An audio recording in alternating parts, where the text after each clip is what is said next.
আলাইকুম গাইস। আজকে Satkhira PN school মাঠে অনুষ্ঠিত হচ্ছে বিজ্ঞান মেলা। তো এই মেলায় অনেক স্কুল অংশগ্রহণ নিয়েছে। এখন আমরা তাদের প্রজেক্টগুলো দেখবো এবং দেখবো যে তাদের প্রজেক্ট কতটুকু কার্যকরী।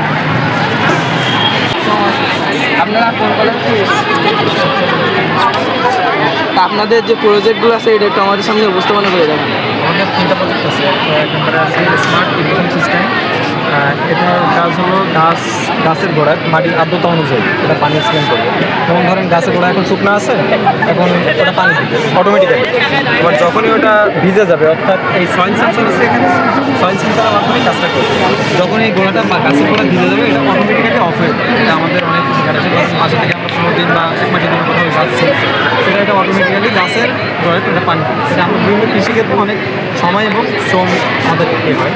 আর এখানে একটা আছে, এটা লাঞ্চে এখানে একটা, আপনি যদি আপনার এক্সরে বুকের ছবিটা এখানে আপলোড করেন, তো সেক্ষেত্রে সেই ছবিটার করে ডিটেক্ট করে এখানে আপনার শরীরে নিউমোনিয়া আছে কিনা, এটা বিশেষ করে বাচ্চা এবং বৃদ্ধ যারা, তাদের জন্য এটা উপকারী।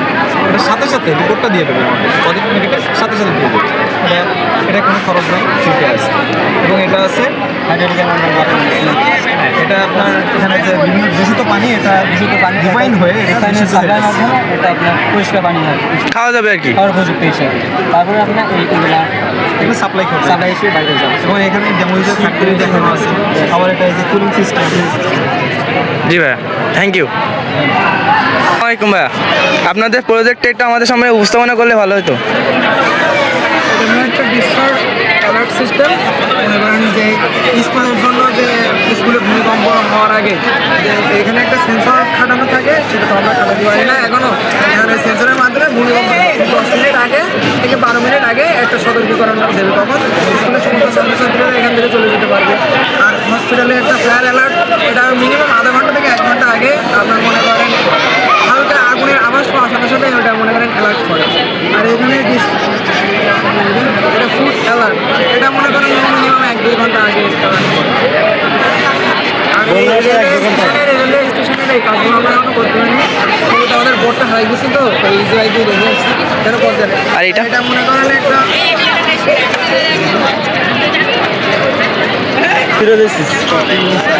ওইটা হচ্ছে এটার মাধ্যমে মনে করেন আমরা যাবতীয় যে প্লাস্টিক, আমরা এটা তো পরিবেশের বর্তমানে খুবই ক্ষতি করে। প্লাস্টিক ক্ষতি করার কারণে মনে করেন আমরা চাচ্ছি যে প্লাস্টিকগুলো যাতে পরিবেশের ক্ষতি না করে, এগুলো যাতে আমরা কাজে লাগাতে পারি। যেহেতু দেশের তেলের সংকট এবং বর্তমান যেহেতু আমরা প্লাস্টিকগুলো ছোটো ছোটো টুকরা করার মাধ্যমে এই সাইডগুলো যখন গোবরের ভিতরে নিচে চুল্লির চালাতে পারি। মিনিমাম 1 ঘন্টা চালানোর পরে এর ভিতরে থেকে যে গ্যাস এই সাইড দিয়ে এর ভিতরে যাবে, দিলে মনে করেন ঠান্ডা পানি খাওয়ানো শীতল হবে।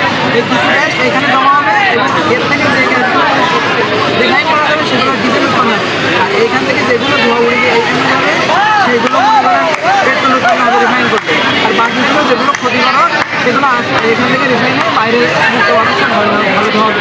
জি ভাই, এটা হচ্ছে যে অ্যাগ্রিকালচারাল রোবট, যাকে আমরা নাম দিচ্ছি অ্যাগ্রিবট। এটা মূলত বাংলাদেশের কৃষিকাজের উন্নতি করার জন্য আমরা এটা বানিয়েছি। মূলত এখন কৃষিকাজ প্রচণ্ড পরিমাণে কস্টিং এবং লেবার কস্ট প্রচণ্ড হয়, সেই লেবার কস্টটাকে একটু লেস অ্যামাউন্টে আনার জন্য এটা কাজ করে।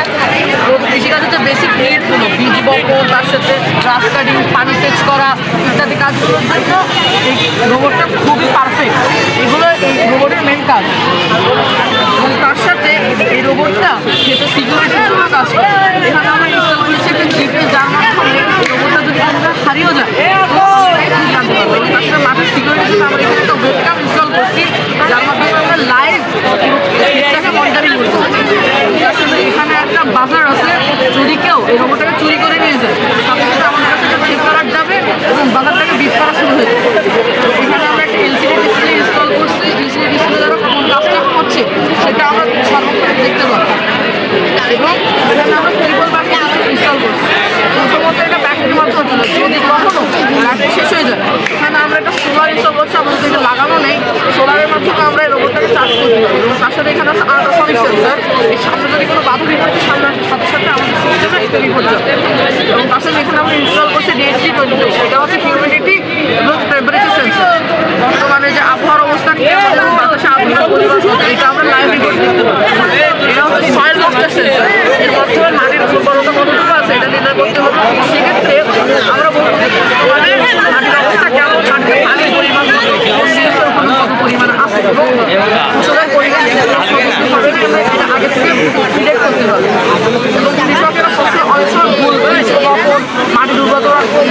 না নির্ণয় করে ভুল বিজ্ঞাপন করে ফেলে এটা ব্যাপক পরিমাণে ক্ষতি হয় রোবটটা কৃষকের জন্য অন্যতম একটা অন্যতম একটা advantage। তোমরা কোন স্কুল থেকে এসেছো?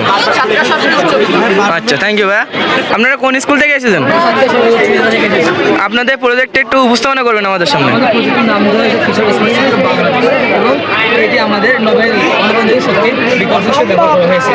এখানে আমরা সব কিছুই মনোরঞ্জন শক্তির উৎস হিসেবে আমরা কাজ করছি, কারণ আমাদের সব বিদ্যুৎ ঘাটতি থেকে বরং আমাদের সাথে সারা বিশ্বে এটা দিচ্ছে।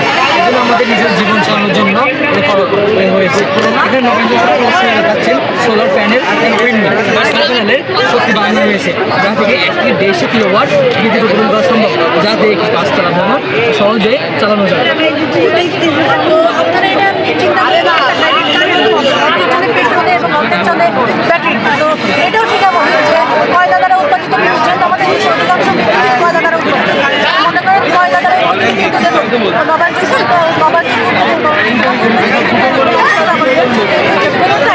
কিছু হবে না। এই জন্য কয়লা দ্বারা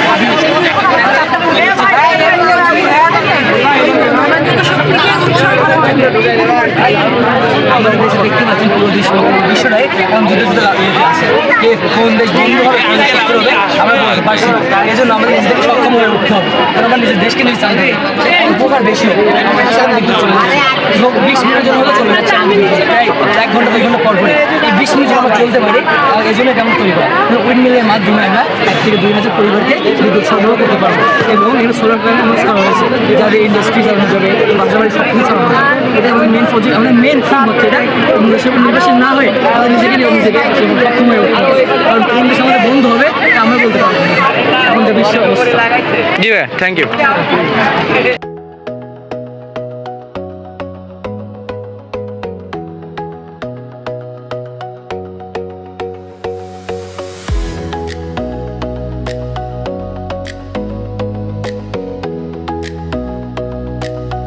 তো গাইজ, আজকে বিজ্ঞান মেলাটা আমরা ভ্রমণ করলাম এবং তাদের সম্পর্কে দেখলাম যে তাদের প্রজেক্ট কতটুকু কার্যকারী।